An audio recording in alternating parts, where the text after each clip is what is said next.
Ja, goddag, Jens Bredal fra Jagtforeningen. Hej. Hej. Vi skal holde noget jagt om i skoven, du ved, bagved, hvor du bor. Ja. Nu er på lørdag. Ja. Ja, og jeg ringer egentlig bare lige for at informere dig om det, så du ved det, ikke? Okay. Bare sådan, at du ikke bliver bange eller bliver overrasket osv., ikke? Nu på lørdag, hvad tid? Det er sådan hele dagen. 10-5 eller sådan noget, ikke? Ja. Og så vil jeg bare lige sådan, så du ved det, ikke? Jo. Altså, det er muligt, at der kommer til at falde lidt vildt ind i din baghave. Ja, hvad gør der? Altså, at der kommer til at falde lidt vildt ind i din baghave. Noget vildt i min baghave? Ja, altså fasaner, ikke? Tager du pis på mig nu? Nej, altså vi døjer lidt med at få ramt på fasanerne inde i skoven derinde, ikke? Så vi laver det, vi i fagsprog kalder en papegøjenæbsmanøvre, hvor vi simpelthen driver fasanerne ned imod det hjørne, hvor din have ligger.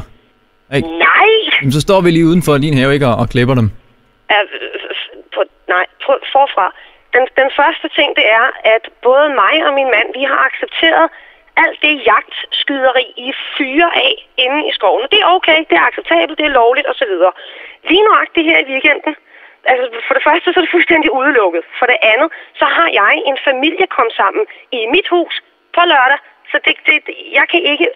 Så skal vil du skyde vildt ned i min baghave? Jamen altså bare sådan, det er simpelthen det nemmeste, sådan rent jagttaktisk, at vi driver det ned mod dig, ikke?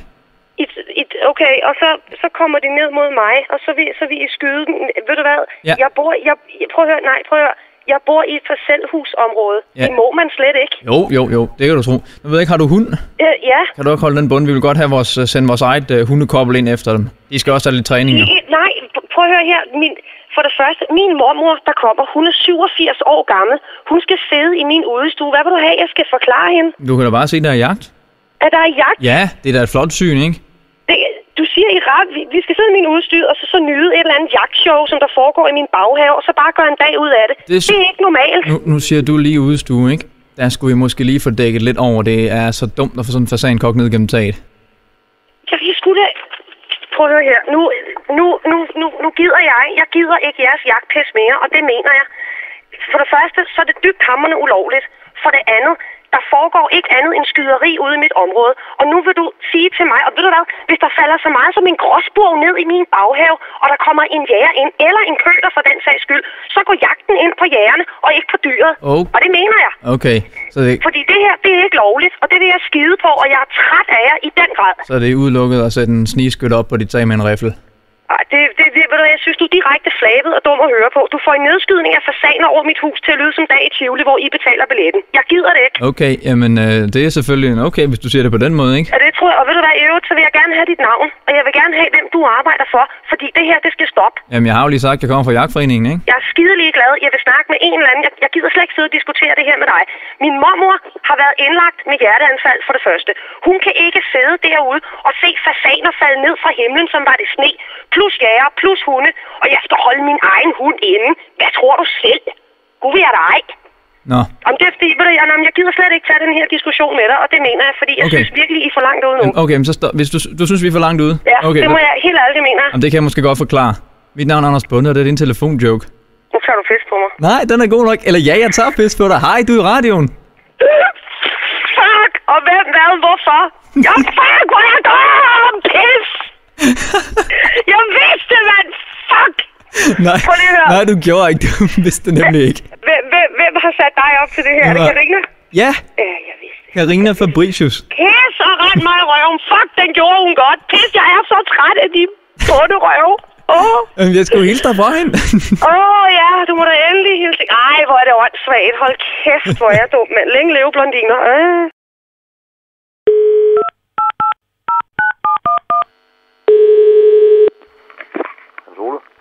Jeg går da Søren Drejer. Søren. Er det slagteren? Nå, det er Sønderjyden. Hvem er det? Nej, du er ikke Sønderjyden. Nej. Nå, jeg har en nede i Sønderjylland, der hedder Søren. Nå, nu bliver jeg helt forvirret. Nå, det er ikke dig. Nej, men på ingen måde da. Nej, men du har da sådan lidt accent. Jamen ikke Sønderjylland da. Hvor er du så fra? Jeg er født på Hobrokanten. Nå, undskyld. Nå. Jamen det er helt okay. Ja. Min kone, hun er fra Himmerland. Hun har lidt mere accent, end du har. Jamen jeg slås jo lidt med hende. Prøv at holde den nede. Nå, okay. Men nu skal jeg lige høre, det er dig, der er slagter. Ja. Har du en G til at rende rundt? Ja, hvorfor? Jamen jeg har jo søgt på sådan en kreatur. Hvorhen? Jamen ude ved mit sommerhus. Hvor ligger det her? Ude ved dig, der er derude. Nå? Den har hærget helt vildt derude med en nyplantning. Nej! Jo, du. Jeg tror ikke på, at den har været derude. Jamen altså folk har sagt, det er en G.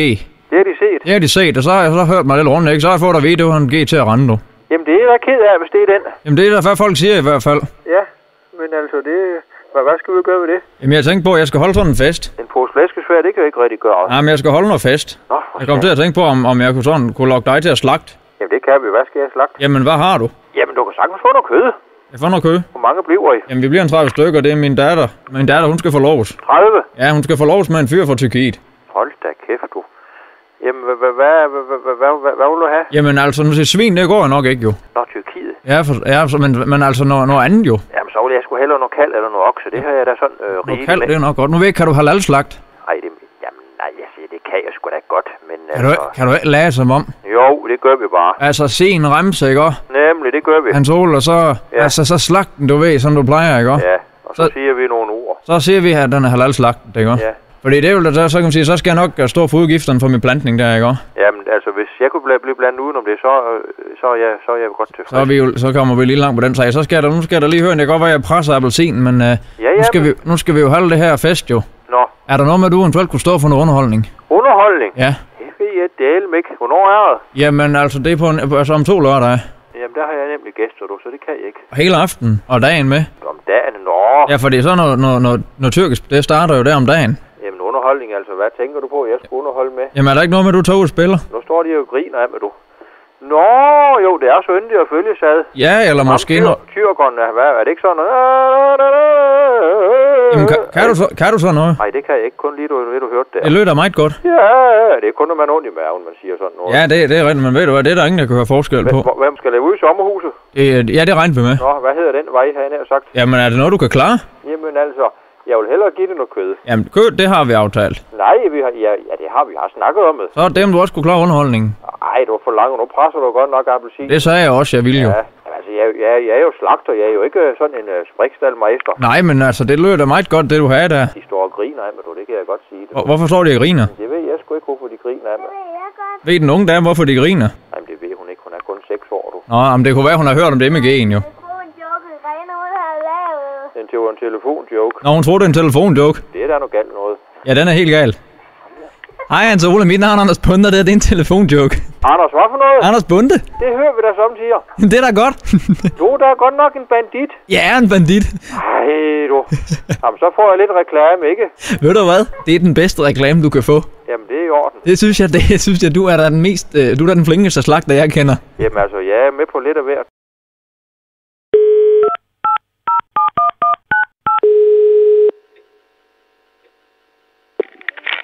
Det er Peter. Jeg går da ikke Kim Kater fra Casino Online. Dag.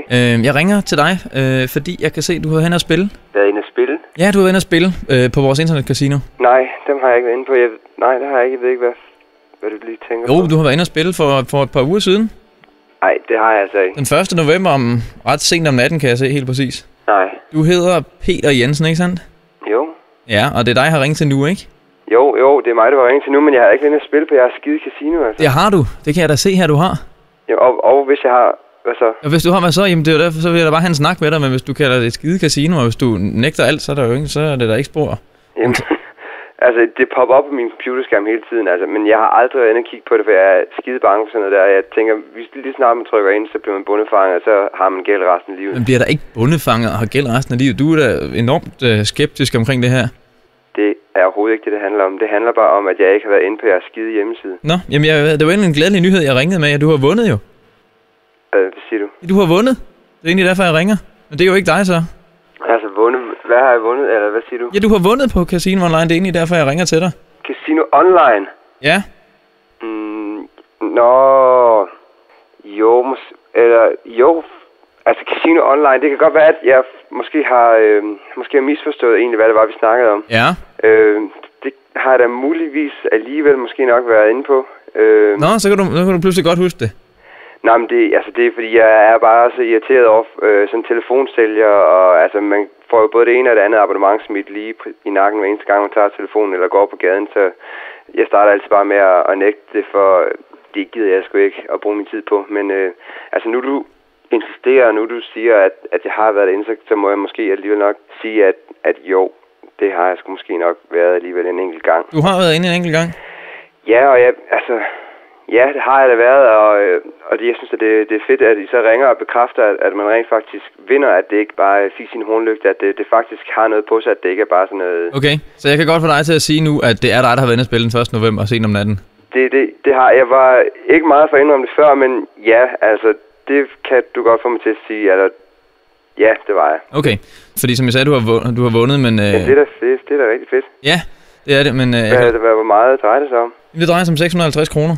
Okay. Men altså, desværre så er politikken sådan, at hvis man benægter først, så udbetaler vi altså ikke pengene. Hvad? Nej, beklager. Ej, det kan sgu da ikke være rigtigt, bare fordi jeg siger nej, fordi jeg ikke gider have alle mulige til at rende mig i røven og ringe mig op på... Du kaldte det et lortekasino. Ej, nu holder du. Det er overhovedet ikke... Du kan da ikke sige, at jeg vinder, og så... Fordi jeg har kaldt det et lortekasino, så har jeg lige pludselig tabt dem. Jo, det har du da. Det var da bare ærgerligt. Okay, så siger vi, du har vundet det, men så får du en bøde på 650 kroner for at sige lortekasino. Ej, hvad? Tager du pis på mig? Det kan ikke passe. Ved du hvad, jeg tager faktisk pis på dig. Mit navn er Anders Bunde, og det er en telefonjoke. Hej Peter. Hej. Hold kæft, mand. Jeg føler mig åndssvagt nu. Det er så fedt, at du lige vinder 100%, da der er penge i det. Jamen, vil du ikke gøre det? Jo, selvfølgelig.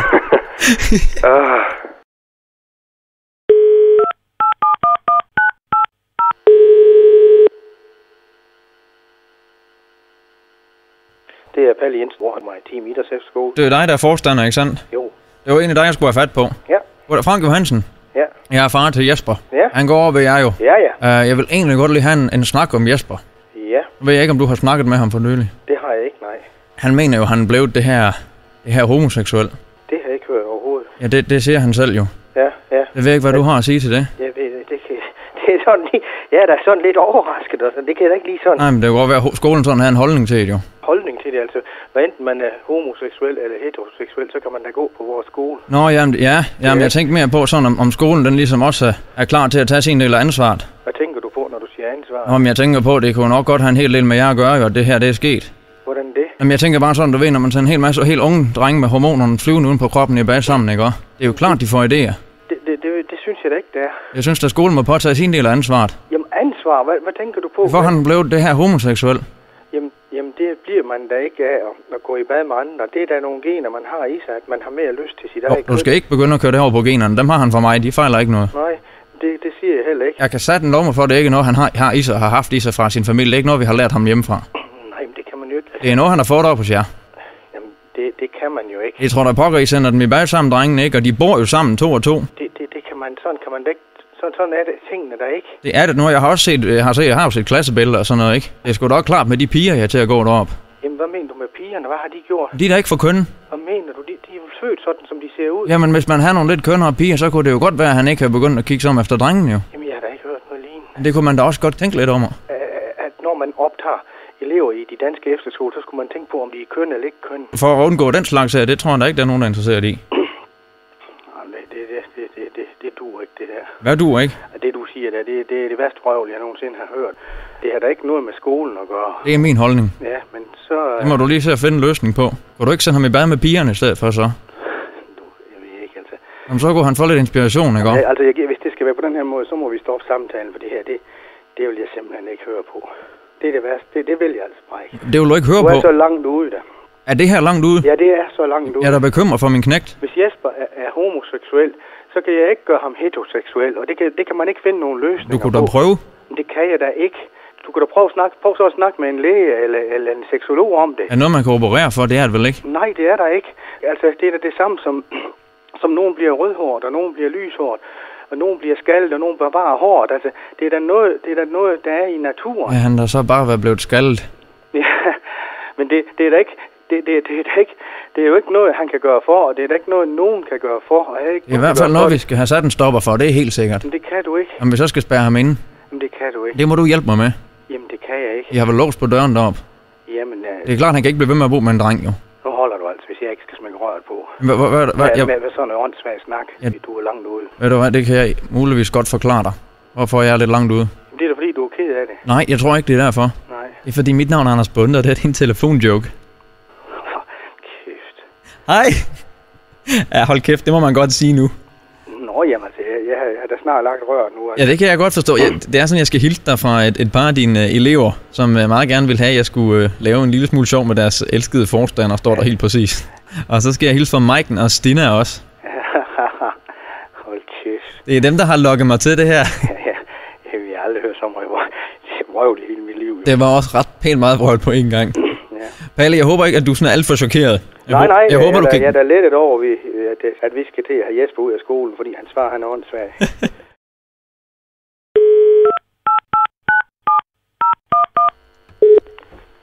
Det er Søren. Ja, goddag, Jan Michaelsen fra TDC. Hej. Du har haft lidt problemer med din telefon, kan jeg forstå. Jamen altså, jeg ved ikke, hvad det er. Altså, nu har jeg prøvet at ringe til jer en del gange, og I svarer ikke. Nej, men vi har travlt. Men det er jo så også derfor, vi aftalte, at vi vil ringe tilbage jo. Ja. Og det er jo så det, jeg gør nu, og nu har jeg tid til at kigge på det. Ja. Men altså, jeg har lige prøvet at måle lidt på din forbindelse. Okay. Og så vidt jeg kan se, så er det noget med frekvensen i hvert fald, der er noget i vejen med. Nå. Men hvis jeg lige kunne få din hjælp, så kan vi lige kigge helt præcis, hvor på frekvensbånd problemet ligger. Ja, selvfølgelig. Og nu kan jeg lige måle lidt her på vores almindelige samtaler, og det ser egentlig fint nok ud. Ja. Du oplever heller ikke nogen problemer nu, vel? Nej, altså, du går fint igennem. Altså, det er bare nogle gange, så har den været sådan, at den er gået ud. Men altså, nu har vi målt almindelige samtaler. Vi vil gerne måle hele frekvensbåndet, ikke? Ja. Så hvis jeg kunne få dig til lige at lave nogle høje toner på en eller anden måde. Er jeg synger, eller sådan, eller hvad? Fløjt eventuelt. Det er jo højt i hvert fald. Hvis du måske lige gå lidt væk fra apparatet, og så fløjt. Ja, okay.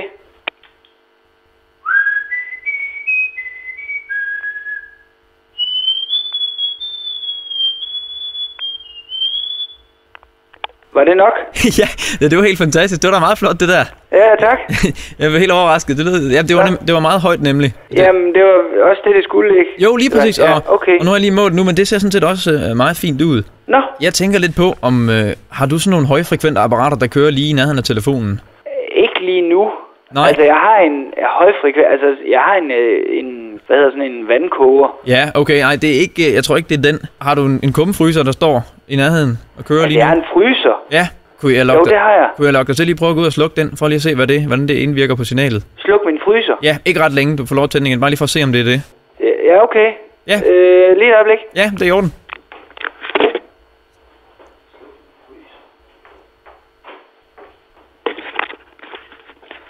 Ja, hallo? Ja? Ja, nu er den slukket. Nej, det gav desværre heller ikke noget... For det kunne godt lige have været det, der gjorde forskellen, så jeg kunne se på mine målinger her, at frekvensen var okay igen. Ja. Altså, det kunne også godt være fugt i røret, hvis det var. Fugt i røret? Ja. Okay. Ned i taleenheden, hvis der har været meget fugt der. Så når jeg skal stå og savle under, mens jeg snakker, eller hvad? Det kan jo godt ske, altså. Det ved ikke, altså, hvis man... Man kan jo bruge telefonen til mange ting, ikke? Altså, hvis man stønner eller et eller andet, ikke? Hey, hvad mener du? Stønner? Nå, jamen altså, der er jo mange, man kan bruge telefonen til mange ting. Det kan godt være, det kan jo godt have givet lidt fugt, jo. Vil du påstå, at jeg stønner i min telefon? At det er derfor, det vil jeg ikke blande mig i. Det behøver ikke at være dig. Det vil ikke være... Altså, hvem skulle ellers komme ind i min lejlighed og... Jeg ved ikke, hvis du har en kone eller en kæreste, det kan også være hende, altså. Min kæreste, hun skulle stønne i min telefon. Hvis hun så samtidig har haft noget elektrisk apparat til at køre, ikke, så kan jeg godt sige, det er altså lige det, der får den op at ringe. Prøver du at antyde, at telefonen ikke virker, eller linjen den ikke virker, fordi at vi bruger telefonen til at stønne i? Jeg vil ikke blande mig i, hvad I gør. Nej. Det er da helt fint. Jamen altså... Det er da helt okay. Det her det er sgu langt ude. Altså, hvad er du gang i? Hvad jeg har gang i? Ja. Altså, tjek min telefon, i stedet for bare at ringe til mig. Altså, jo. Jeg synes ikke, det her, det... Nå, men altså, man kan jo ordne mange ting over telefonen, altså. Det er jo det, jeg lever af, at ringe ud, ikke? Nå, ja. Fordi, jeg hedder Anders Bunde, og det er en telefonjoke. Hvad? Hej, du er i radioen lige nu, Søren. Er det rigtigt? Ja, hej. Hold kæft.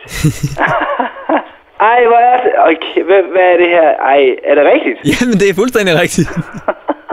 Hold kæft, mand.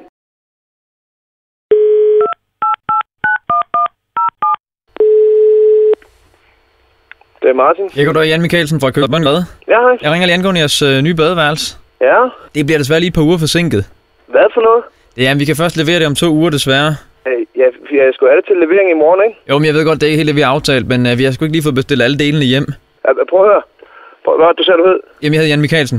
Jan, prøv at høre, Jan. I sagde til mig, at det skulle... I lovede højt og heldigt, det ville komme i morgen, fordi vi skulle holde 40 fødselsdag i løbet af ugen. Ja, jamen, det ved jeg godt er et problem og sådan noget, men nu har vi bare ikke fået alle delene hjem, og det har vi så ikke, og så kan vi jo ikke rigtig gøre noget ved det. Prøv at høre.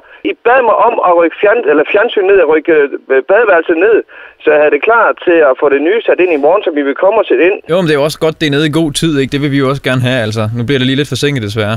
Jamen forsinket? Prøv at høre. Jan, prøv at høre. I fortalte mig, at jeg sagde til jer, grunden til, at jeg valgte jer, det var fordi I var eneste, der kunne love at få det sat op i den her uge. Jamen, der er vi måske... gæster der er vi måske lovet lidt for meget, ikke? Lovet lidt for meget? Ja, det er så også beklageligt, ikke? Jamen, hvad fanden er meningen? Jamen, altså det... Så skal jeg så gøre, at vi har det hele ned, så skal folk sidde og skide en spand eller sådan noget? Nej. Altså, det hjælper vi selvfølgelig med, ikke? Og med at skide en spand? Nej. Altså, vi kan jo komme ud med et tørkloset. Tørkloset? Det er ikke kraftigt med det samme som at skide en spand. Så kan man sidde og pølle ned oven i sin egen.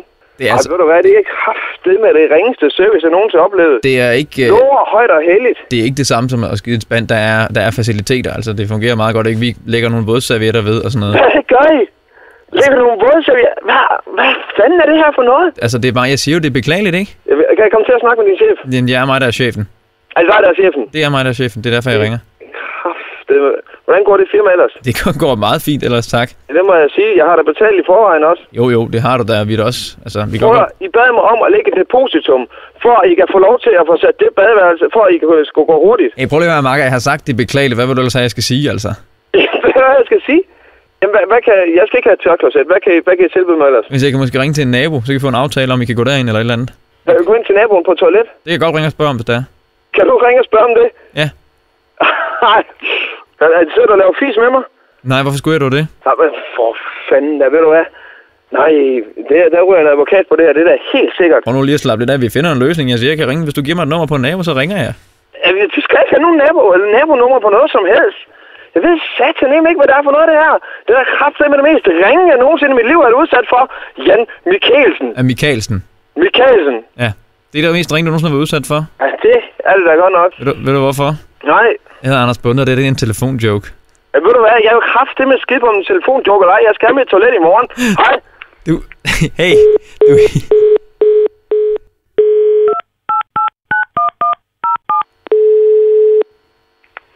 Martin. Ja, det er mig igen. Jeg skal lige forklare dig hele tiden. Du er i radio lige nu. Det er en joke. Det passer ikke det hele. Vi laver sjov med dig.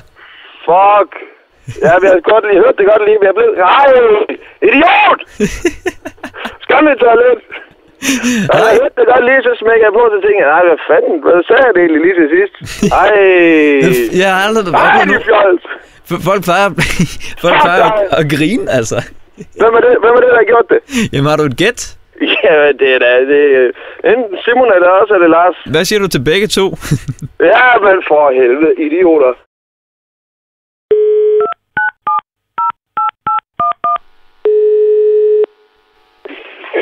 Det er Jenny. Hallo, er det Jenny? Ja, det er. Goddag, Claus Hansen. Ja. Er det dig, der har en kat? Ja. Ja, det er en af dine naboer. Okay. Den er vi godt nok ved at være lidt træt af. Hvor er den henne da? Jamen, den er hjemme hos mig. Hvorfor er den hjemme med dig? Jamen, det ved jeg ikke. Den har været efter min datters kanin. Okay. Kan det ikke passe sådan en stor, aggressiv djævel? Den er da ikke aggressiv. Jamen, jeg kan satme næsten ikke komme til en, du. Jamen... Den har gemt sig herom. Jeg er sådan lidt ræd for den, jo. Hvor har den gemt sig henne? Jamen, om bag min skrivebord. Jamen, Jeg vil lige prøve at komme til, om jeg kan få den ud. Jeg kan jo ikke bare åbne en dør, så jeg er den ud, så. Men den er fandme... for satan. Det er ikke sikkert, du skal røre ved den, så. Den er jo bange. Den er sikkert bange. Hold kæft, mand. Prøv lige at høre den. Hvad fanden er det med den? Jamen, der er normalt ikke noget med den, så vidt jeg ved da. Hvad for satan da? Jamen, kan du ikke bare... prøve at åbne vinduet og jage den ud? Jamen, prøv lige at høre, hvordan den... Jeg ved ikke, om du kunne høre det. Den er jo, men det er fordi... Prøv lige... Nu er jeg desværre ikke lige hjemme lige nu. Skal vi jage den ud? Ja, altså bare åbne et vindue, og så luk døren ind. Prøv lige at vente, så får jeg lige hjælp, fordi... Kim, prøv lige at komme herover! Lad være med at røre katten. Så kører vi den. Prøv lige at tage den så. Jamen prøv da at lade være at røre ved den. Den er hel. Jamen prøv lige at høre. Prøv at lukke den ind i det rum. Den er så åben vinduet. I kan slet ikke få fat. Den er hel. For fanden, jeg bløder lidt. Nu gjorde den det igen. Er det min kat, den der? Nu gjorde den det satme igen nu. Hvad husnummer bor du i? 68. 68? Lad den blive derinde nu, altså. Ja, det er det, jeg siger. Luk vinduet op. Luk døren ind til værelset. Og gå ud. Så må du selv prøve at komme og hente den, altså. Ja, men ved du hvad, jeg kommer snart hjem, så skal jeg nok... Er det nummer 68? Ja. Ja, okay. Men det er din kat, eller hvad? Det ved jeg jo ikke, om det er, for jeg kan jo ikke vide, hvad det er for en kat, I har fat i, jo. Du kan ikke høre, om det er din? Ja, altså det kan jeg jo ikke vide, fordi jeg har jo aldrig hørt den opføre sig sådan noget. Nej, hvis jeg går ind til den igen og hisser den lidt op, kan du så høre, om det er den? Nej, det skal du da ikke. Prøv så lige at lytte efter nu er jeg herinde ved den. Og nu er jeg lukket igen. Hvad siger du? Tror du, det er den?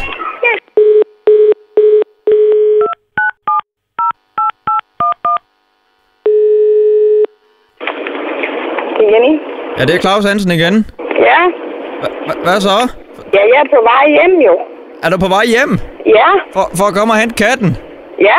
Nå, du forsvandt, eller hvad skete der? Ja, det gjorde jeg. Hvorfor det? Ja, fordi jeg har tabt mit barnbarns cola. Jamen, det er jo, hvad der kan ske. Ja, det er det.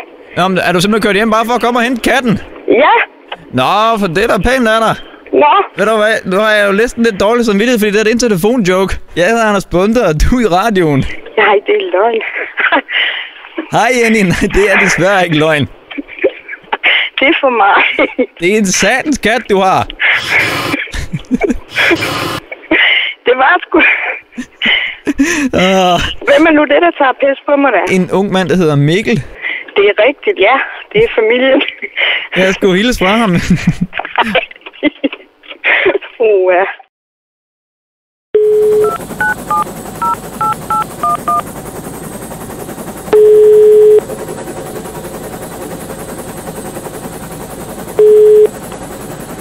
Det er Christian. Ja, hallo?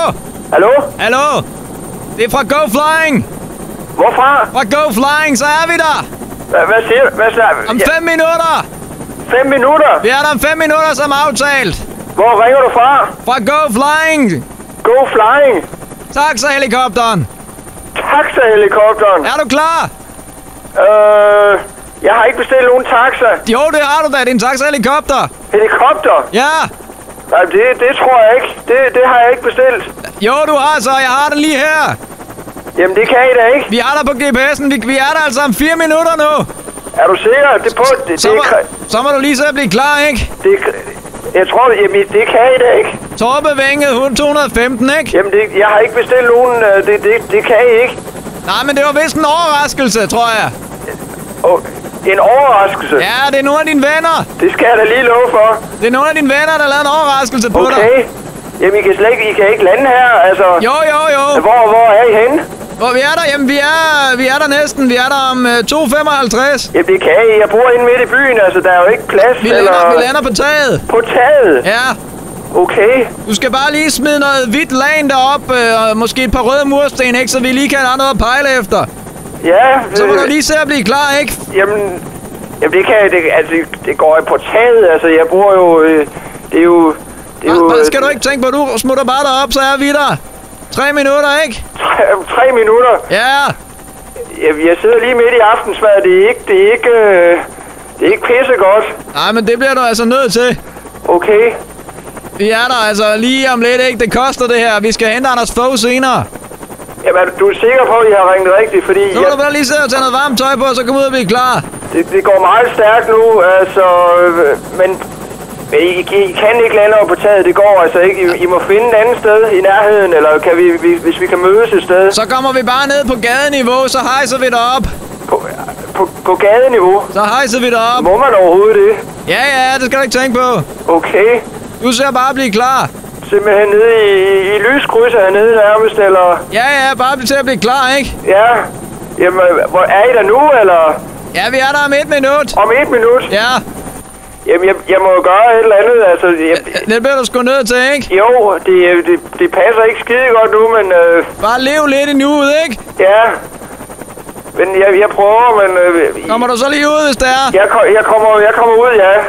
Okay. Ja, jeg skynder mig alt, hvad jeg kan. Tag noget varmt tøj på, ikke? Ja. Og jeg ved ikke, hvor længe du skal være væk hjemmefra. Måske lige tage penge med og sådan noget, ikke? Jo, altså vi skal da hjem med det samme jo, forhåbentlig. Hey, ved du hvad?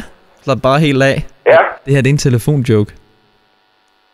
En telefonjoke? Hej, jeg hedder Anders Bunde, og du er i radioen. Okay. Og du skal ikke ud og flyve med den helikopter lige nu. Okay.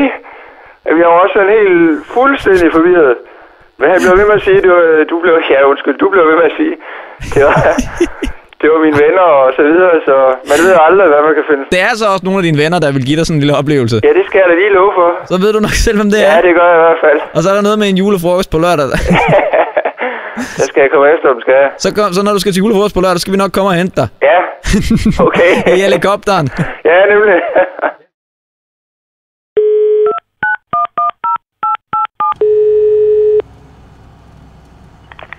Ja, det er Dorte. Ja, goddag. Så er vi på vej med dit halm. Er du på vej med mit halm? Ja, vi vil bare lige sige det. Vi har aftalt, at vi lige skulle ringe jo. Hvad skal jeg bruge det halm til? Var det ikke til nogle heste eller et eller andet? Det ved jeg sgu ikke. Nu er problemet bare det, jeg har ikke en hest. Så jeg ved ikke lige, hvad jeg skal bruge dit halm til. Du har bestilt noget halm jo. Det er nogle heste på Banevænget. Hvem er det, jeg snakker med? Er det ikke korrekt? Det er fra Vormand Sørensen nede i Kolding. Okay. På Banevænget, ikke? Jo, men nu er vi flere, der bor på Banevænget. Jo, men altså nummer 4. Ja. Er det ikke dig? Nej, det er ikke mig. Du bor ikke på nummer 4? Nej. Okay. Jamen så er jeg bare... Vi er nemlig på Banevænget 4 nu. Jamen, det ville være meget dumt at læse mig af der i hvert fald. Nej, men hvis det ikke er dig, der bor der, så er den god nok. Så har jeg bare fået forkert nummer. Så læser vi det sgu lige af. Ved du hvad, prøv at høre, lille ven. Jeg ved ikke, hvor du er, men hils Anders og sige, den gik ikke. Jeg er lige ved at læse af nu. Prøv lige at høre her, ven. Kan du hilse Anders og sige, den går ikke? Hvem er Anders? Er det en af dine venner, eller hvad? Ja. Er det ham, der skal have halmen, eller hvad? Ja. Og så har han givet dit nummer, eller hvad? Ja, det tror jeg, det er sådan noget. Men bare den er god nok med Banevænget 4? Ja, men den er rigtig god. Det er der ham Anders bor så? Nej. Men det er jo der, vi lige har læst det af. Ja, men det er flot. Så får du bare et problem, når du kommer hen til igen, min ven. Jamen prøv nu lige at høre, det er meget fint, hvis han har lavet en joke og givet mig et forkert nummer. Men hvis adressen alligevel er din... Jamen, adressen er min. Hvorfor fanden sagde du ikke det? Jeg har jo lige læst det af. Jamen for fanden, det ved du. Når du ringer til mig, så ved du sgu da godt, det er mig, der bor der, ikke? Du sagde lige, du ikke boede på Banevængen 4. Hold dog kæft og hør efter, hvad jeg siger. Jeg bor der, og det kan det have sat med igen, eller for politiet til at komme efter dig. Jamen, vi har jo lige læst det af, for fanden. Det er dårligt. Ja, det er mig igen. Du skal det er ikke for det, jeg har simpelthen ikke tid til det her lige nu. Nej, men prøv lige at høre her. Du sagde til mig, at det ikke var der, du boede, og så læser jeg det af, og så siger du til, at jeg skal tage det med igen. Det er altså for sent. Nå, du kunne læse det på igen. Jamen, det kan jeg da ikke. Du har vel en høtyv op i din lastbil, eller hvad fanden du nu er kommet med? Det har jeg ikke, nej. Jeg mener, jeg skal læse det af. Så går du bare ind i mit skur, og så finder du noget derinde til at læse det op med igen. Jeg har slet ikke anelse om, hvad det er, du snakker om. Nej. Prøv at du siger til mig, at det ikke er din adresse. Jeg siger, at vi skal læse det af nu, ikke? Vi har aftalt, at jeg skulle ringe inden. Fat det dog, mand. Det er min adresse, og du ringer på mit mobilnummer. Jeg ved ikke, hvor du har fået det fra. Men ved du hvad? Mobilnummer. Det er sikkert ham, der Anders. Så nu gider jeg ikke snakke mere om det. Men så har han altså lavet joken lidt længere, og så har han altså også givet mig din adresse. Og det må jeg sgu selv finde ud af. Ja, det er bare helt i orden. Ikke også? Men det må du sgu selv om. Farvel. Nu ligger halmen der i hvert fald.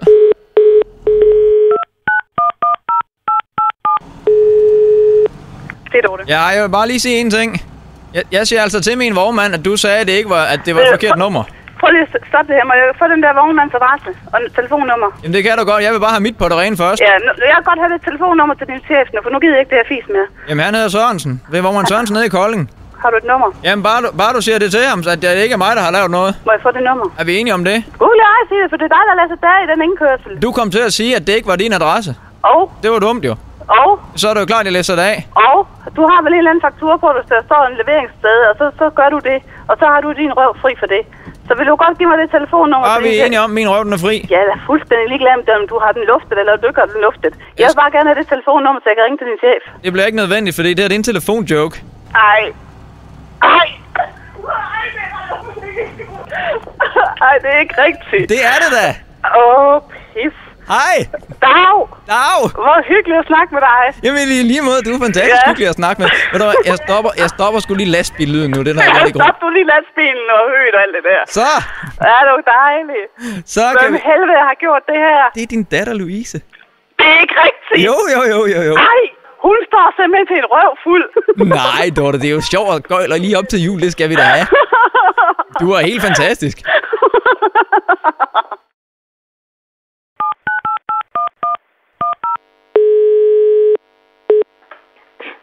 Ja, det er Ruth.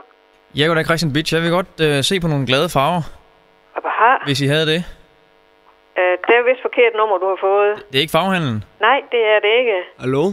Jamen, det er et privat nummer. Hallo, undskyld, hvem snakker jeg med? Er det et privat nummer? Ja, det er det. Nå, men så er der gået et eller andet helt galt. Jeg var rimelig sikker på, at jeg ringede til farvehandlen. Ja, men det er... Undskyld, hvem snakker jeg med? Jamen, der er flere på linjen nu. Jeg hopper af, så kan du se, hvad du får ud af det. Hvad siger du? Der er flere på linjen nu, kan jeg høre, så jeg hopper af nu. Hvad snakker du om? At der er flere på linjen? Ja, jeg synes, jeg kan høre, at der er nogen, der vil lige sige, hallo, hvem taler jeg med? Ja, jeg kan altså kun høre dig. Nå. Spørg, hvad nummer jeg har ringet til så, fordi det er lidt forvirret over. Du har ringet til 75 86. Præcis, Hornsyld Farvehandel. Nej, det er et nummer i Brøskov. Privat nummer i Brøskov. Og du har ikke noget med farvehandel at gøre? Nej. Ja, det er Hornsyld Farvehandel. Det kan jeg hjælpe med. Ved du hvad? Du må prøve at lægge på og ringe op igen, for der er en, jeg kan høre, der står og siger, at det er Hornsyld Farvehandel. Ja, det er Hornsyld Farvehandel. Hvad kan jeg hjælpe med? Jeg kan kun høre dig.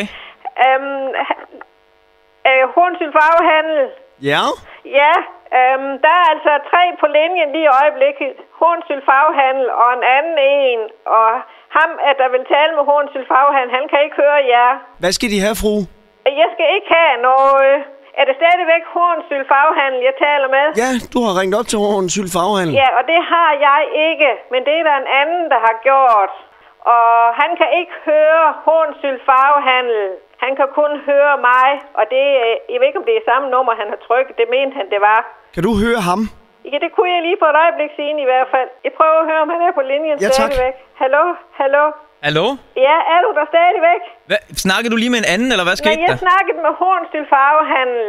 Okay. Er du en stor forbindelse, de skal tale med? Ja, det der drejer sig i hvert fald om levering af et større parti. Nå, jamen hvordan sådan skal vi finde ind? Du kan høre ham? Ja, lige et øjeblik. Hallo, er Farvehandlen der igen? Ja, det er Hornsyld Farvehandel. Hvad kan jeg hjælpe med? Jamen, det er mig igen, og han siger, at det er i orden. Ja, kan du ikke lige høre, om han vil have feriebrun, eller han bare vil have en knækket rød? Tror du ikke, vi kan finde nummeret til det i stedet for? Hvad nummer har du? Jeg har jo nummer 75 86. Hvad siger du? Jamen, det er nøjagtigt det samme, som vi har. Jamen, det har vi jo haft længe hernede. Men det har vi også. Og det kan jo ikke passe. Ja, vi har haft det nummer. Hallo? Han er der endnu. Jeg kan ingen høre nu. Ja, altså... Har du fat i dem igen? Ja, men jeg har dem igen, og vi snakker lige lidt frem og tilbage om, jeg siger, at det bliver der vist at være noget det her. Han påstår, at ham og mig, vi har samme telefonnummer. Jamen, jeg har jo også fået det samme nummer, som du gav mig. Ja, og det kan jeg altså ikke. Men hvad sagde han til handelen? Jeg er meget spændt. Nu skal jeg lige have ham tilbage igen. Hornsyld Farvehandel, er du der igen? Ja, hallo, Hornsyld Farvehandel her. Ja, hvad kan jeg hjælpe med? Hvad var det for en farve, du sagde, at han skulle bruge? Det var en feriebrun, eller en knækket rød. Ja, og så er jeg tilbage igen til den anden mand. Hallo? Ja, kan du bruge en feriebrun eller en knækket rød? Jeg gerne begge to. Ja, Hornsyld Farvehandel, han siger gerne begge to. Du kan sige til ham, han kan få den ene, og ellers så kan han bare lægge på. Ja, okay, jeg skulle hilse fra Hornsyld Farvehandel og sige, du kan få den ene, ellers så kunne du bare lægge på. Jeg troede, han var villig til at lade handlen gå igennem. Ja. Jeg er overhovedet ikke villig. Okay, jeg render. Du render? Ja.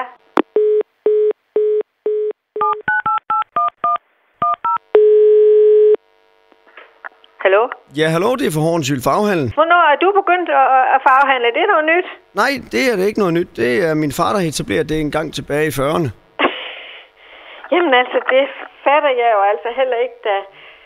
Jamen altså, vi har da heller aldrig været udsat for, at der Hornsyld Farvehandel har ringet til os før. Du kan godt tænke dig at snakke med ham, du snakkede med før. Nej, hvorfor skulle jeg det? For jeg skal ikke købe noget maling.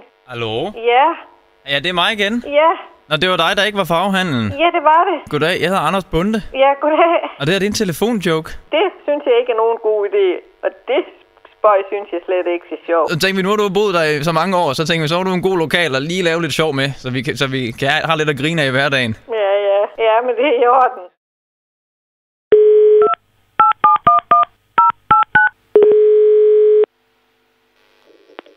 Ja, Peter.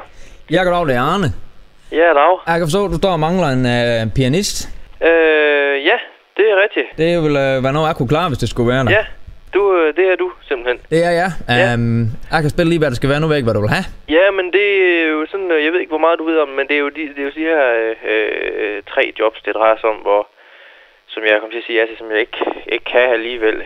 Altså, det er jo... Hvor jeg så skulle gå ind og simpelthen erstatte dig som pianist i bandet. Ja, men ja, altså, det er jo sådan noget...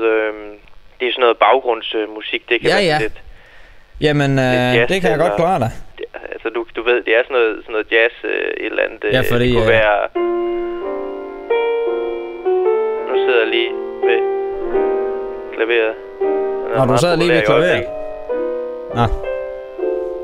Nå, det er sådan noget der? Ja, men det kan det være. Ja, det kunne være så meget. Altså, jeg har den her, du kan lige prøve at høre.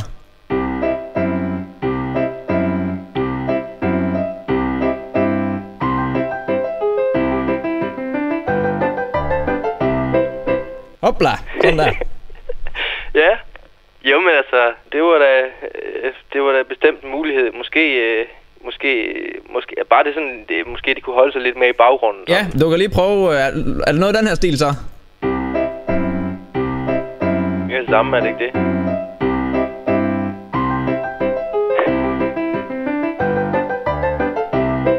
Så tror jeg lige, vi fik den rettet ind da. Det var jo lidt det samme, kan man sige, men altså, det kan være... Ja, jamen så, hvad du vil have så? Så sig, hvad du vil have. Ja, men altså nu spiller jeg jo lige, for det kunne jo være lidt sådan, måske lidt mere jazz-agtigt, lidt sådan mindre... Prøv lige at høre den her. Ja. Ja, den er god, den der. Den er rigtig god. Men den har vi hørt. Ja, men det er noget, jeg har forberedt til dig jo. Ja, jeg ved ikke, altså det kunne jo godt være, at måske, at du ikke, jeg ved ikke, om du er sådan den helt rette stil, hvis det skulle være et eller andet. Nå, så er det med stilen. Ja, det er jo, jeg tænker bare på, at måske de gerne vil høre mere end en. Ja. Mere end en sang. Jamen, det er noget, jeg kan rette ind da. Nej. Ja, det er fint. Sådan der. Jeg tror ikke, der er nogen... Så er der fest i gaden. Ja. Som vi plejer at sige. Ved du hvad, jeg tror ikke, det lige er noget for dig. Jeg har faktisk lidt travlt, så ved du hvad, jeg er ikke sikker på, at det lige er, det er nogle lidt andre jobs, end lige det der, måske. Ja, så måske den her. Nej, ved du hvad, det er virkelig ikke tid til mere nu. Hallo? Nu stopper du lige med det der. Hey. Sådan der. Hey. Hvad? Nej, nu gider jeg ikke høre den mere. Nej. Jeg smutter nu. Du skal ikke smutte tak fordi du ringede. Du kan jamen, jeg vil gerne have det her job. Jeg har brug for det. Ja, men jeg tror også... Nej, stop. Ja. Farvel. Sådan der. Du skal ikke bare lægge på dig. Nej, jeg lægger ikke på, men så stop med at spille. Ja, okay. Ja. Ja, det er orden. Så snak med de andre om det. Dem, du spiller med til daglig. Ja, det snakker vi om. Ja. Og du kender dem godt, Jan og Michael? Ja, det er rigtigt. Dem skal du lige, fordi... det er dem, der har bedt os om at ringe til dig. Det er en telefonjoke. Goddag. Ja, goddag. Vi laver lidt show med dig. Ja, det skal jeg love for. Jeg skulle hilse fra din bassist og trommeslager, tror jeg. Ja, det er udmærket. De siger, at de plejer at have problemer med at finde vikar til de jobs der. Ja, men det kan du så være jo. Ja, det kunne jeg da godt være, ikke? Det kunne det i princippet godt være jo.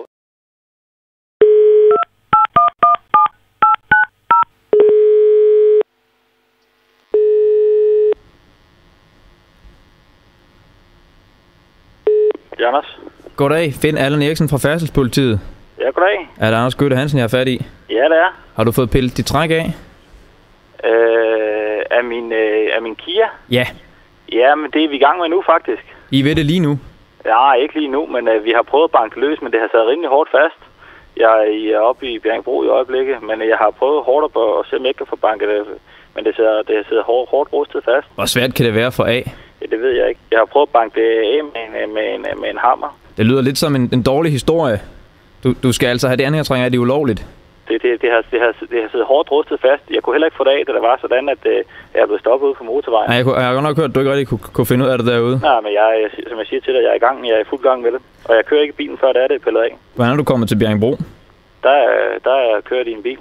Ja, men vil I bare finde en bil? I Kiaen. Det måtte du jo ikke.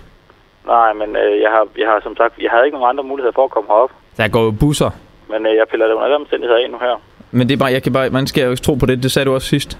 Derfor, der har det stadigvæk siddet rustet hårdt fast, som jeg ikke kunne få det af. Men alternativt det er, at jeg må få transporteret ned til en automekaniker, så han kan få det af, hvis jeg ikke selv kan få det af nu her. Ja, men du kan da bare tage det ved jeg ikke, en vinkelsliver eller et eller andet. Ja, men jeg er også i gang med det nu her, siger jeg til dig. Men det kan jeg slet ikke høre, I er i gang med. Nej, for jeg tæller med dig i telefonen i øjeblikket. Jamen, jeg kan ikke høre i baggrunden, at der er nogen, der arbejder. Nej, det er også mig selv, der arbejder med det. Helt alene? Ja. Er det, du kørte til Bjerringbro for at gøre? Nej, det var for at jeg skulle tale med min familie. Ja, du kan godt høre, det lyder lidt underligt, det hele, ikke? Nej, det kan jeg sådan set ikke. Det ender med, at jeg skal give dig nogle flere bøder, så. Jeg arbejder i hvert fald på at få den. Jeg arbejder i hvert fald på at få trækket af nu. Så gør det nu, mens jeg lytter med. Ja, hvis jeg siger til dig, at jeg kan jo ringe og fortælle dig, når det er sådan, det er pillet af. Jeg vil gerne høre, at du gør noget ved det. Har du ikke krav på det? Ja, det har jeg. At jeg skal gøre det, mens du hører på det? Ja, det har jeg krav på. Det ved du da godt, ikke? Nej, det ved jeg faktisk ikke. Det er det der telefonbevis. Så det kommer du lige i gang med? Så må jeg jo se, om jeg ikke kan komme ud for dig endnu her. Ja. Lige et øjeblik. Ja.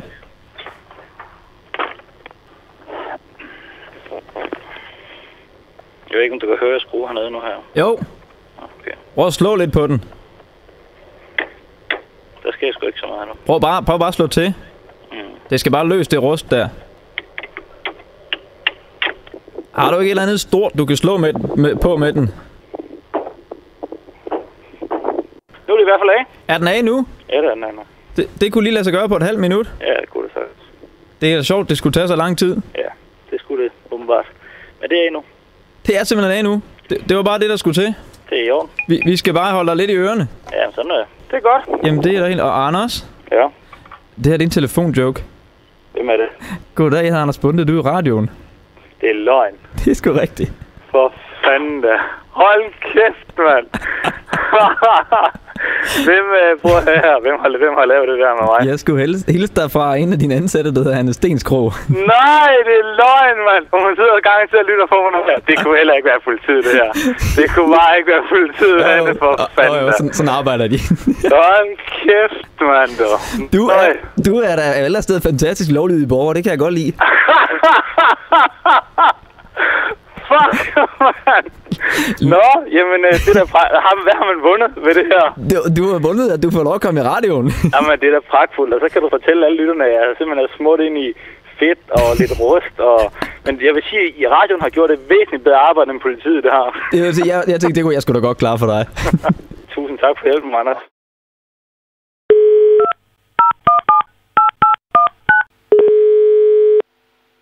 Grandmark, det er morgen. Claus Enox fra Brandtilsynet. Goddag. Du har en bar, ikke sandt? Det har jeg jo. Og der var nogen med nogle ting, du skulle have bragt i orden. Ja. Er det ikke rigtigt? Det er korrekt, jo. Har du fået gjort det? Det har jeg. Det er også et stykke tid siden. Og det er du helt sikker på? Ja, så sagde jeg det ikke. Det er sjovt, fordi vi har været ude og kigge lidt hos dig i civil. Jeg synes civil? Ikke, ja. Jeg synes overhovedet ikke, det ser som om det er blevet bragt i orden. Det er nærmest blevet værre. Nå, hvornår har I været det? Men det vil jeg da ikke sige. Du vil ikke sige det, eller hvad? Vi holder øje med dig. Det vil sige, I går rundt i civil og tjekker min bar, eller hvad? Ja, når du vil snyde dig til, at det er i orden med brandmyndigheden, så bliver vi jo også snyder ingen. Ja, hey, slap af. Jeg snyder ingen steder her. Jeg har fået bragt det i orden, jeg skal. Det har og jeg ved ikke, om I er civile agenter, eller hvad I har. Men sådan foregår det altså ikke i en real life marker. Jo, det gør det. Nej. Det kan jeg love dig for. Jeg har været i den her branche i 10 år, det kan jeg love dig. Ja, men og der har aldrig nogensinde været nogen undercover nede ved mig. Hvad fanden er det for noget? Prøv lige her, det er slet ikke i orden. Du har de der grønne, firkantede partylamper, gejl, du har til at hænge på væggen. De skal ned, de ligner exit-skilte. Ligner de exit-skilte? Ja, det kunne godt forvirre folk i en nødsituation. Ej, må du sætte rende med det stop. Og så skal du have brandskilte og exit-skilte ved døren, over baren og ud til baglokalet, over det hele. Jamen, har du overhovedet været dernede? Ja, det... Har du været dernede? Det tror jeg ikke, du har. Nej, det har jeg ikke. Jeg kommer ikke sådan nogle steder. Du kommer ikke sådan nogle steder? Nej, det gør jeg ikke. Jeg kommer nogle ordentlige steder. Jamen, du kan ikke... Hvad fanden sker der her? Man kan da ikke ringe på den her måde her og sige, at jeg har folk i civil nede. Hvad fanden sker der? Ja, så skal du... I skulle da slappe af, mand. Ja, er I ikke brandfolk? Men skulle da tage en hat på? Nej, vi er embedsfolk. Embedsfolk? Ja, og så skal du have nogle grønne, selvlysende pile i gulvet, så der viser exit-skiltene også. Så må du da stoppe. Nej, det er sådan, men det er en flyver, eller hvad? Du bliver nødt til at indordne dig. Ja. Jeg har været i den her branche i 10 år. Jeg har altid lavet mine ting ordentligt. Og jeg har aldrig været nogen problemer. Så kommer du og siger, at grønne pile i gulvet. Nu må du da tage dig sammen, mand. Ja, det skal der. Du skal også have et nyt sprinkleranlæg. Det du har, det virker ikke. Sprinkleranlæg? Ja, du bliver nødt til at købe vores sidste nye skrig inden for sprinkleranlæg. Den koster 237.500. Er I helt raske derinde, eller hvad? Det er jo så uden montering. Et sprinkleranlæg til 237.000? Ja, du bliver nødt til at indordne dig.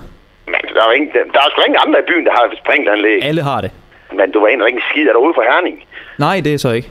Nå, hvor sidder du henne? Skagen? Nej, det gør jeg godt nok ikke. Nå? Nej, Hvad fanden er det der for noget? Ved du, hvad det er? Nej, jeg er i hvert fald pisse træt af det. Det kan jeg love dig for. Det er en telefonjoke. Er det en telefonjoke? Goddag, jeg hedder Anders Bunde. Du er i radioen. For helvede. Hej. Vi laver sjov med dig. Ja, okay.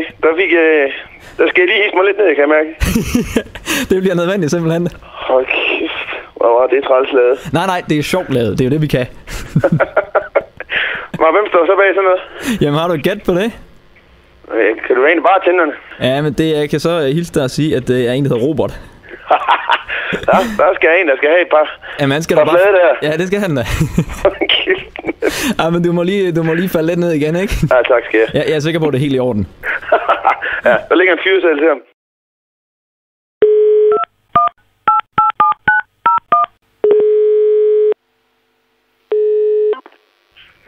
Ja, goddag, det er fra TDC. Ja, hej. Hej.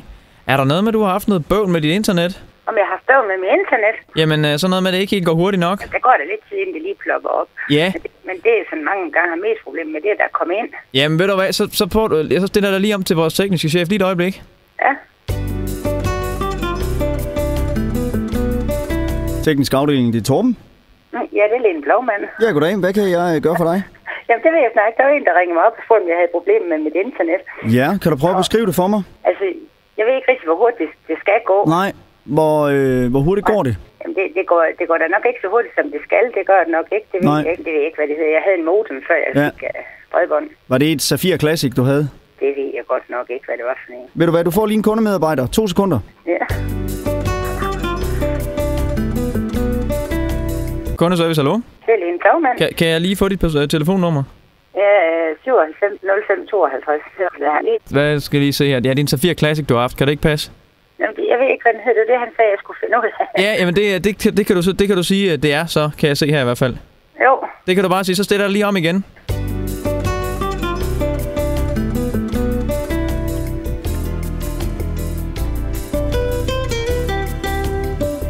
Teknisk afdeling, det er Torben. Jo, hvad der jeg snakkede med lige før? Ja, hvad drejer det sig om? Om det ikke kører ordentligt internet. Okay, dit internet kører ikke ordentligt. Hvad er problemet? Jamen, det er det, jeg ikke ved, fordi det er ikke mig, der har ringet til jer. Det er jer, der har ringet til mig. Har du fået nogle oplysninger fra vores hotline? Nej. Ved du hvad, så stiller jeg lige om til en kundemedarbejder.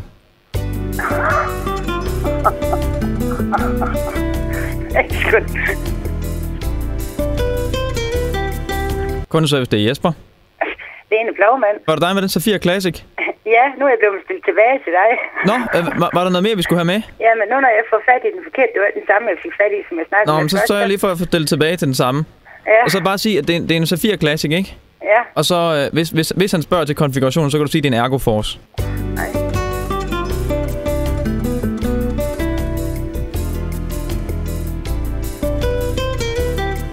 Teknisk service, det er Torben. Ja, Lene Blåmand. Det var sådan en Safir Classic. Ja, ved du, om det er med TH02EX, eller om det er med Ergoforce? Det er Ergoforce, det fortalte jeg mig nemlig. Ja, så er det der problem, det ligger. Okay. Du skal simpelthen skifte et modem ud der. Min nye modem? Det der Safir Classic. Jamen, var det ikke det gamle, jeg havde? Nej, det er det nye, du har. Det er derfor, det går lidt for langsomt. Nå, men jeg tror da nok, jeg er tilfreds nok, som det kører så. Hvor hurtigt går det? Jamen, det ved jeg jo ikke, hvor hurtigt det går. Altså, du skal forestille dig, at du er logget på nu. Ja. Så tæller jeg. Ja. Så siger du stop ved et tal. Så jeg har en fornemmelse af, hvor hurtigt det går. Ja. 1 kasse øl. 2 kasse øl. 3 kasse øl. Ja, den er nok der. Den er 3 der, ja. 3-4 stykker. Ja, 3-4 stykker, ja. Ja.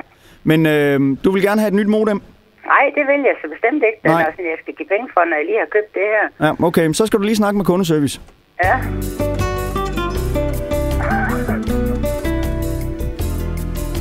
Det er kundeservice. Det er en Blåmand. Ja, goddag. Jeg flyver frem og tilbage mellem jer og så teknisk afdeling. Og det er jer, der ringer mig op, og så sidder jeg og fortæller mig nu, at det bras, jeg har købt ind hos jer, det duer ikke. Nå. Jeg synes simpelthen, det er for dårligt. Jeg køber sådan en modem, og så ringer I til mig nu og fortæller mig, at jeg skal have en, der koster 500 kroner, for at det fungerer ordentligt. Ja, hvem har sagt det?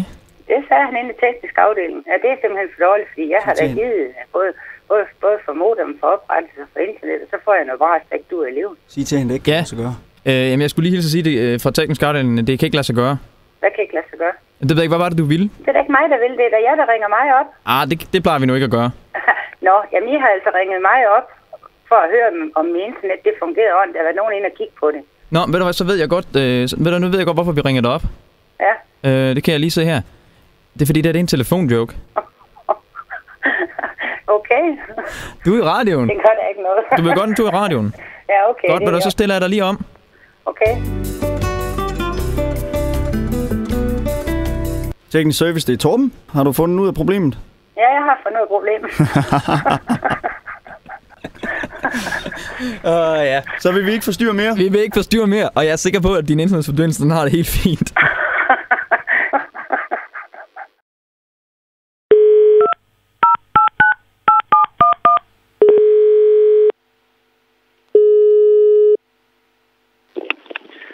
Torben Andersen. Ja, goddag. Ove Bang fra Kommunehospitalet. Ja, goddag. Goddag. Det er Torben Andersen, ikke sandt? Ja, det er det. Ja, det er det. Du blev opereret i fredags, er det ikke rigtigt? Hvad siger du? Undskyld? Du blev opereret sidste fredag, er det ikke rigtigt? Ja, okay, det er mig. Jamen, jeg ringer bare så lige for at følge op på det. Hvordan går det? Okay, jamen det går fint, synes jeg.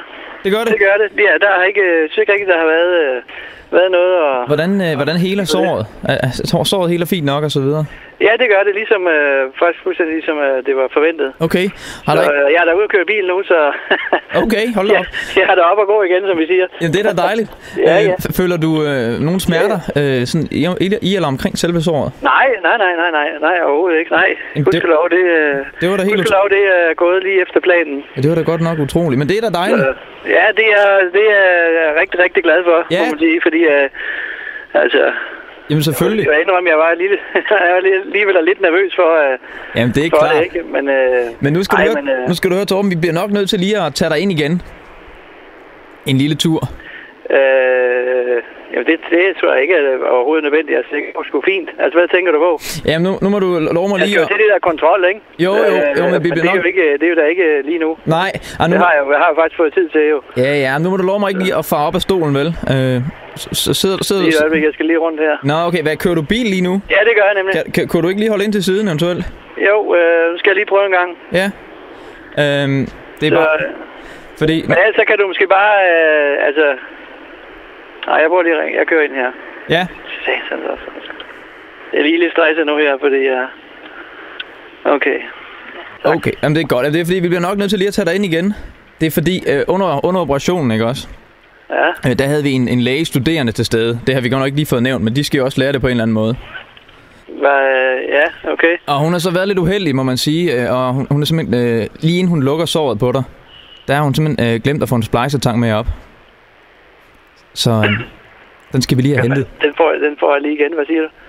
Hun har simpelthen haft, vi har sådan en lille splicertang til at sidde dernede, ikke? Så lukker hun lige såret, inden hun får den taget med op. Og den skal vi lige have ud igen. Hvad sanden er, du sidder og siger? Hvad? Jamen altså... Det der, du kommer med der, det er sgu da forhåbentlig løgn, hva'? Nej, det er det godt nok, og det er også lidt pinligt. Hvad fanden er det, du sidder og siger? Altså, siger du, at I har glemt noget inde i mig, fordi en eller anden skide lægestuderende har ordnet det? Ja, altså det er også lidt uheldigt, ikke? Og hun burde egentlig... Uheldigt? Hvad sanden har I gang i, mand? Jamen altså, hun burde have fuldstændig styr på det. Det har hun så bare ikke lige i den her situation, vel? Men altså... Du burde have styr på det, men der må sgu da være nogen, der holder øje med det der. Altså, nu er jeg fandme nemlig chokeret, det kan jeg godt sige dig. Jo, og det er vi jo også, men prøv at... Det er sgu da ikke jer, der har det meste af en... Jamen, bare den er rustfri, og sådan, det er ikke noget problem som sådan. Det skal du slet ikke tænke på. Altså, det er ikke noget så særligt alvorligt det her, eller hvad? Ja, men prøv at vi kan hive dig foran i køen, ikke? Så vi kan få det ud igen. Det var foran i køen, jeg kan godt sige det der. Jeg er inde i morgen, du. Ja, det bliver den. Vi har en tid til den 16. i 7. Jeg kommer ind i morgen, du. Ja, men der er ikke lige... Fordi i morgen der er den her væk, og jeg starter med fasten nu. Det her, det skal ud af mig. Det kan jeg fandme ikke holde ud til at gå med. Du er lidt chokeret. Nej, udover chokeret, så er der også fantastisk vred. Ja. Men det er også, men det er også derfor, vi får dig hævet ind så tidligt, ikke? Det er ikke noget med at blive tidligt. Jeg siger, vi er i morgen. Okay. Okay? Okay, vi kigger... Det har du fattet, ikke? Det har jeg fattet. Du har fattet, at det er den vej, vi kører. Ja, okay. Det er sådan, det bliver. Okay, men Torben, prøv at høre. Ja? Det her, det er en telefonjoke. Hvad siger du? Det her, det er en telefonjoke. Hvad vil det sige? Hvad er det nu, du kommer med? Goddag, jeg hedder Anders Bunde, og du er i radioen lige nu. Vi laver sjov med dig. Kæft! Er du sindssyg, mand? Nej, hold kæft! Du er... Ja, det er jo fandme en livsmareridt, du har sat mig ind i. Ej, for helvede, I er for sindssygt. Nej, okay, den var god. Vi snakkede altså om, det var lige på kanten. Ja, altså, jeg vil nok sige... Jeg vil så sige, at jeg havde baglandet i orden, fordi det er jo... På et tidspunkt, der troede jeg faktisk, at jeg var ved at dø. Ja. Chok, at du... Hold kæft, den er god. Læg mærke til, den er god, den der. Læg mærke til, at jeg beder dig holde ind til siden først, ikke? Der tænker vi os jo om. Ja, for jeg var jo faktisk rimelig stresset der, fordi... Men jeg vil så sige, at jeg havde jo baglandet i orden, fordi det er jo ikke på eget initiativ, jeg ringer. Hvor kommer... Ja, jeg har jo hørt... Hvor kommer det fra? Har du et gæt? Er det Søren, min mor? Ja, det er lige det, er. Ej, folk kæft, jeg kommer igen med noget. Og han mente, du kunne tåle mosten. Ja, men det går nok også. Det er godt. Den er lige streng nok. Ja, okay, den er god.